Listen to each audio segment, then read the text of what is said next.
செய்திச் சுருக்கம். சிக்கப்போகும் பெரும் புள்ளிகள், பவர் சென்டரை அடிக்கும் தவேக. நாமக்கல் மாவட்டம் பள்ளிப்பாளையம், குமாரபாளையம், திருச்செங்கோடு பகுதிகளில் கிட்னி திருட்டு நடந்த சம்பவம் கடந்த ஆண்டு வெளிவந்தது.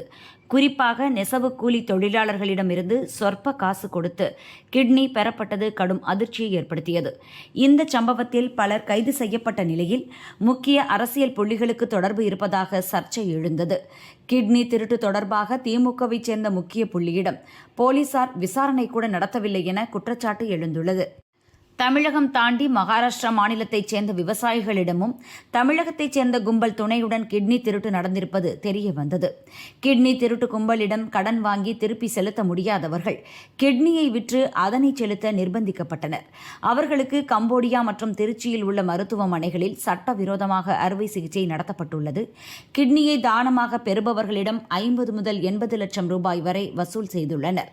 அவற்றில் கிட்னியை கொடுத்தவர்களுக்கு 5 முதல் 8 லட்சம் ரூபாய் வரை மட்டும் கொடுத்து இந்த திருட்டை நடத்தியுள்ளனர். இதுகுறித்து ஹைகோர்ட் மதுரை கிளையில் வழக்கு தொடரப்பட்டது. கிட்னி திருட்டு குறித்து சிபிஐ விசாரணைக்கு உத்தரவிட வேண்டும் என அதில் கூறப்பட்டிருந்தது. தொடர்ந்து அரசியல் தலையீடுகள், தேர்தல் அறிவிப்பு காரணமாக விசாரணை தள்ளி போனது. இப்போது புதிதாக பொறுப்பேற்றுள்ள முதல்வர் விஜய் தலைமையிலான தவேக அரசு கிட்னி திருட்டு சம்பவம் தொடர்பாக விசாரணை துவக்கியுள்ளது. தமிழக மருத்துவ மற்றும் ஊரக நல பணிகள் இயக்குநர் சித்ரா தலைமையில் விசாரணை நடத்த உத்தரவிடப்பட்டுள்ளது. இந்த மோசடியில் சில மருத்துவர்கள் மற்றும் அரசியல் பின்னணி கொண்டவர்களுக்கு தொடர்பு இருப்பதாக குற்றம் சாட்டப்பட்டுள்ளது. யாராக இருந்தாலும் நடவடிக்கை எடுக்கப்படும் என சுகாதார அமைச்சர் அருண்ராஜ் தெரிவித்துள்ளார். கிட்னி திருட்டு சம்பவத்தில் மருத்துவர்கள், மருத்துவ பணியாளர்கள், நர்ஸ்கள், புரோக்கர்கள் உட்பட யார் தவறு செய்திருந்தாலும் சட்டப்படி நடவடிக்கை எடுக்க உத்தரவிட்டுள்ளார். சவுக்கு சங்கர் நிம்மதி, புதிய அரசு நடவடிக்கை. பிரபல யூடியூபரான சவுக்கு சங்கர் கடந்த திமுக ஆட்சியில் முறைகேடுகள் மற்றும் ஊழல்கள் குற்றச்சாட்டுகளை முன்வைத்து தனது யூடியூப் பக்கத்தில் தொடர்ந்து வீடியோ வெளியிட்டு வந்தார். சங்கர் மீது பல்வேறு குற்றச்சாட்டுகளை கூறி அடுத்தடுத்து போலீசார் கைது செய்தனர். இதற்கிடையே நிபந்தனை ஜாமீனில் வெளியே வந்த சவுக்கு சங்கர் மீண்டும் வீடியோ வெளியிட்டார். கோர்ட் விதித்த நிபந்தனையை மீறினார். போலீஸ் ஸ்டேஷனில் கையெழுத்தும் போடவில்லை. இதனால் அவரை கைது செய்ய கோர்ட் உத்தரவு பிறப்பித்தது. அதன் பேரில் சங்கரை கைது செய்த போலீசார் புழல் சிறையில் அடைத்தனர். தொடர்ந்து சென்னை போலீஸ் கமிஷனர் உத்தரவின் பேரில் ஏப்ரல் மாதம் சங்கர் மீது குண்டர் தடுப்புச் சட்டமும் பாய்ந்தது. இதற்கிடையே தேர்தலில் திமுக அரசு தோல்வியடைந்தது. போட்டியிட்ட முதல் தேர்தலிலேயே தவேக வெற்றி பெற்று விஜய் முதல்வரானார். இந்த நிலையில்தான் சவுக்கு சங்கர் மீதான குண்டர் தடுப்புச் சட்ட நடவடிக்கையை தமிழக அரசு ரத்து செய்து உத்தரவிட்டுள்ளது.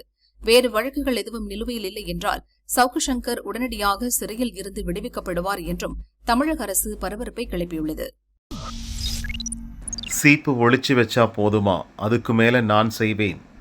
தமிழக சட்டசபை தேர்தலில் 47 தொகுதிகளில் வெற்றி பெற்றுள்ள அதிமுக எதிர்க்கட்சி அந்தஸ்தை இழந்து 3ஆம் இடத்துக்கு தள்ளப்பட்டுள்ளது. இதனால் ஏற்பட்ட உட்கட்சி மோதலில் முன்னாள் அமைச்சர்கள் வேலுமணி, சண்முகம் தலைமையில் தனி அணி உருவானது. அந்த அணியில் 25 எம்எல்ஏக்கள் சேர்ந்ததோடு தவேக அரசுக்கு பகிரங்க ஆதரவு அளித்துள்ளனர். தவேக அமைச்சரவையில் இடம்பெறவும் பேச்சு நடக்கிறது. இதெல்லாம் தாண்டி அதிமுக பொதுக்குழுவை கூட்ட வேண்டும் எனவும் நிர்வாகிகளிடம் கையெழுத்து வாங்கி வருகிறது வேலுமணி அணி. அதிமுகவில் பொதுச் செயலாளர் பழனிசாமியின் அதிகாரத்தை பறிக்கும் முயற்சிகள் நடக்கிறது. இந்த சூழலில் கட்சியின் அதிகாரப்பூர்வ டிவி சேனல் நாளிதழும் வேலுமணி, சண்முகம் கைகளுக்கு சென்றுள்ளது. அதிமுக ஆளுங்கட்சியாக இருந்தபோது நியூஸ் ஜே செய்தி சேனல் அதிமுகவுக்காக தொடங்கப்பட்டது.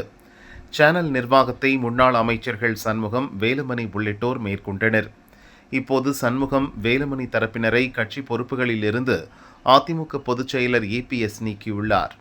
இதையடுத்து நியூஸ் ஜே சேனல் எங்களுக்கு சொந்தமானது என கூறிய சண்முகம், வேலுமணி தரப்பினர் EPS செய்திகளை புறக்கணித்ததோடு அவருக்கு எதிரான செய்திகளை ஒளிபரப்பினர்.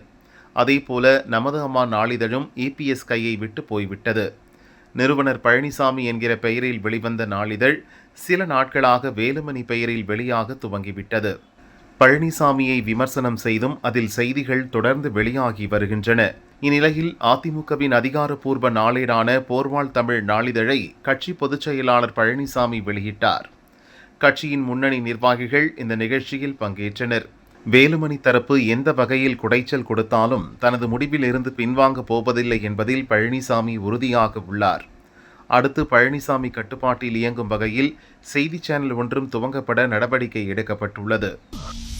மூஞ்சிலேயே ஒரு குத்து, விஜய் வந்துமா போலீஸ் மாறல, பகீர் வீடியோ. ஈரோடு மாவட்டத்தைச் சேர்ந்த இளம்பெண் ஒருவர் சென்னை வடபழனி மாலில் வேலை செய்து வந்தார். அதே மாலில் வேலை பார்த்த சென்னை சூளைமேட்டைச் சேர்ந்த சையத் இப்ராஹிமுடன் பழக்கம் ஏற்பட்டது. 2 பேரும் காதலிக்க ஆரம்பித்தனர். ஒரு கட்டத்தில் இந்து மதத்தைச் சேர்ந்த காதலியை முஸ்லீமாக மாறும்படி காதலன் வற்புறுத்தினார். முஸ்லீமாக மாறினால்தான் திருமணம் செய்து கொள்ள முடியும் என்று கூறியிருக்கிறார். இதை ஏற்றுக்கொண்ட காதலியும் இந்து மதத்திலிருந்து இஸ்லாமுக்கு மாறினார். விரைவில் திருமணம் நடக்கும் என்று காத்திருந்தார். ஆனால் சையத் இப்ராஹிமின் காதல் விவகாரத்தை தெரிந்து கொண்ட பெற்றோர் அவருக்கு வேறு இடத்தில் பெண் பார்த்தனர். தனக்காக மதம் மாறிய காதலியை உதறிவிட்டு பெற்றோர் பார்த்த பெண்ணை கரம் பிடிக்க இப்ராஹிமும் ஒப்புக்கொண்டார். தகவல் அறிந்த காதலி இடிந்து போனார். இப்ராஹிம் தன்னை ஏமாற்றியதாக சென்னை போலீஸ் கமிஷனரிடம் புகார் செய்தார். இதற்கிடையே ராயபுரத்தில் உள்ள மண்டபத்தில் இன்று இப்ராஹிம் திருமணம் நடக்க இருந்தது. கல்யாண வேலைகள் தடபுடலாக நடந்து கொண்டிருந்த போது சமூக ஆர்வலர் கலீல் அகமது மற்றும் அவரது ஆதரவாளர்களுடன் இப்ராஹிமின் காதலி அந்த மண்டபத்துக்கு வந்தார். பதாகைகளுடன் கோஷம் போட்டபடி வந்ததால் பெரும் பரபரப்பு ஏற்பட்டது. திருமணத்தை தடுப்பதாக ராயபுரம் போலீசில் இப்ராஹிம் வீட்டார் புகார் செய்தனர். ஸ்பாட்டுக்கு வந்த போலீசார் காதலி மற்றும் அவருடன் வந்தவர்களை ஸ்டேஷன் வரும்படி அழைத்தனர். திருமணம் முடிந்துவிடும் என்பதால் அவர்கள் மறுத்தனர். இதனால் போலீஸ் இன்ஸ்பெக்டர் சிதம்பர பாரதி மற்றும் காதலியுடன் வந்தவர்கள் இடையே கடும் வாக்குவாதம் ஏற்பட்டது. அப்போது பகிரங்க மிரட்டல் விடுத்த இன்ஸ்பெக்டர் திடீரென ஆர்வலர் கலீல் அகமது முகத்தில் ஓங்கி குத்துவிட்டார். பெரும் பரபரப்பு ஏற்பட்டது. அப்போது பகிரங்க மிரட்டல் விடுத்த இன்ஸ்பெக்டர் திடீரென சமூக ஆர்வலர் கலீல் அகமது முகத்தில் ஓங்கி குத்துவிட்டார். பெரும் பரபரப்பு ஏற்பட்டது.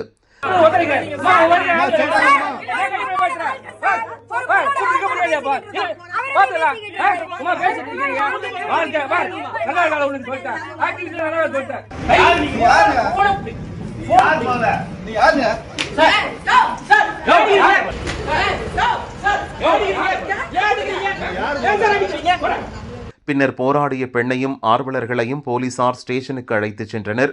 தாக்கப்பட்ட கலீலுக்கு ஆதரவாக ஸ்டேஷன் வந்த வக்கீல்கள் அவரை வெளியே விட கோரினர். வக்கீல்களை பார்த்ததும் கலீலை போலீசார் வெளியே விட்டனர். ஸ்டேஷன் வளாகத்திலேயே அவர் மயங்கி விழுந்ததால் பரபரப்பு ஏற்பட்டது.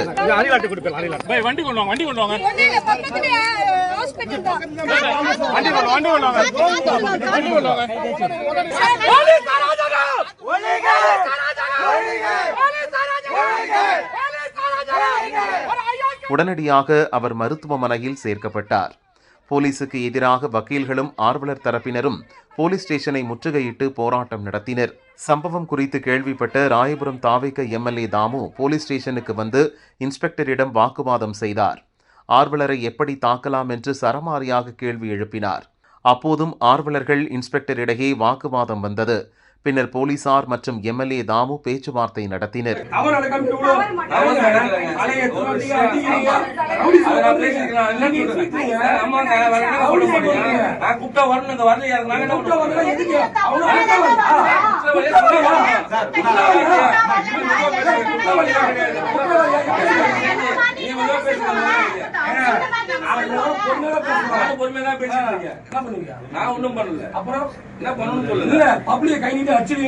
பப்ளிக் அரெஸ்ட் பண்ணீங்க.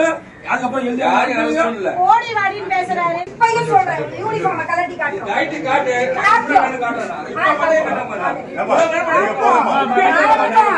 யூனிஃபார்ம் கலட்டி காட்டு. இதே காட்டு மாதிரி. திட்டிட்டு இருக்க மூடிட்டு இருக்கீங்க. ஏதாவது நாய்ஸ்ல யார் பேச சொல்லுவாங்க.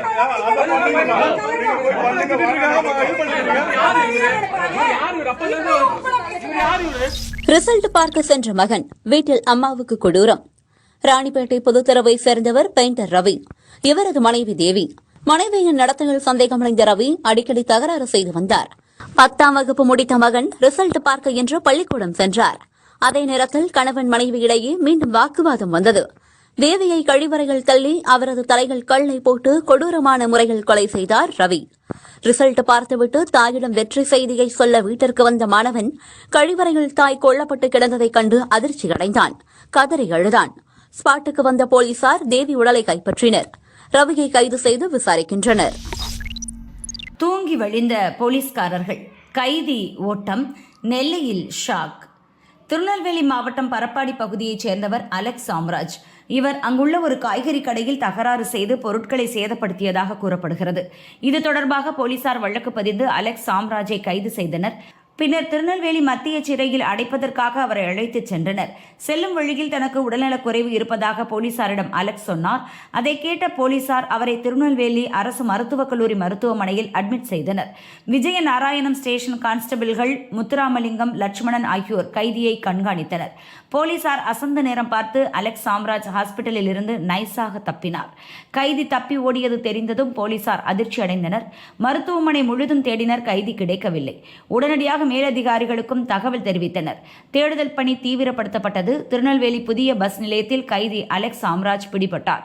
இதற்கிடையே பாதுகாப்பு பணியில் அலட்சியம் காட்டியதாக முத்துராமலிங்கம் மற்றும் லட்சுமணனை சஸ்பெண்ட் செய்து எஸ்பி பிரசன்னகுமார் உத்தரவிட்டார். 42 போர் விமானங்கள் காலி. டஃப் கொடுக்கும் ஈரான். தீவிர ஆலோசனையில் ட்ரம்ப்.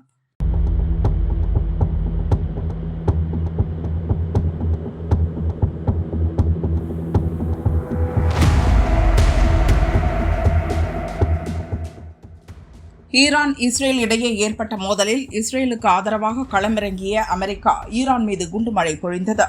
இதையடுத்து அமெரிக்க படைகள் மீது ஈரான் பதில் தாக்குதல் நடத்தியது. சில மாதங்களுக்கு முன் துவங்கிய இருதரப்பு போர் இன்னும் முடிவுக்கு வரவில்லை. தற்காலிக சண்டை நிறுத்தம் தான் அமலில் உள்ளது. இந்நிலையில் ஈரான் தாக்குதலில் அமெரிக்கா 42 போர் விமானங்களை இழந்துள்ளதாக அதிகாரப்பூர்வ தகவல் வெளியாகியுள்ளது. இதுகுறித்து அமெரிக்க பார்லிமெண்ட் தரப்பில் அந்நாட்டு அதிகாரிகள் வெளியிட்டுள்ள அதிகாரப்பூர்வ அறிவிப்பில் கூறப்பட்டுள்ளதாவது: ஈரானுக்கு எதிரான தாக்குதலில் அந்நாட்டு படைகள் மீது அமெரிக்க படைகள் கடும் தாக்குதல் நடத்தின. ஈரான் ராணுவம் நடத்திய பதில் தாக்குதலில் அமெரிக்க படைகளுக்கும் சேதம் ஏற்பட்டுள்ளது.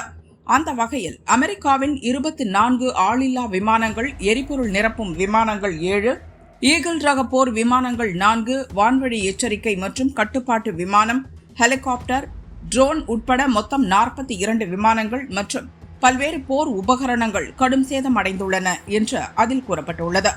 ஈரான் மீதான தாக்குதலுக்கான தொகையை 2.80 லட்சம் கோடியாக உயர்த்தி பிரதிநிதிகள் சபையின் நிதி ஒதுக்கீட்டு குழு கூட்டத்தில் முடிவு செய்யப்பட்டுள்ளதாக பென்டகன் வட்டாரங்கள் தெரிவித்துள்ளன. தற்போது தற்காலிக சண்டை நிறுத்தம் அமலில் உள்ள நிலையில் இருதரப்பும் பேச்சுவார்த்தைக்கு ஒத்து வராததால் ஈரான் விவகாரத்தில் அடுத்து என்ன செய்வது என அமெரிக்க அதிபர் ட்ரம்ப் தீவிர ஆலோசனையில் ஈடுபட்டுள்ளார்.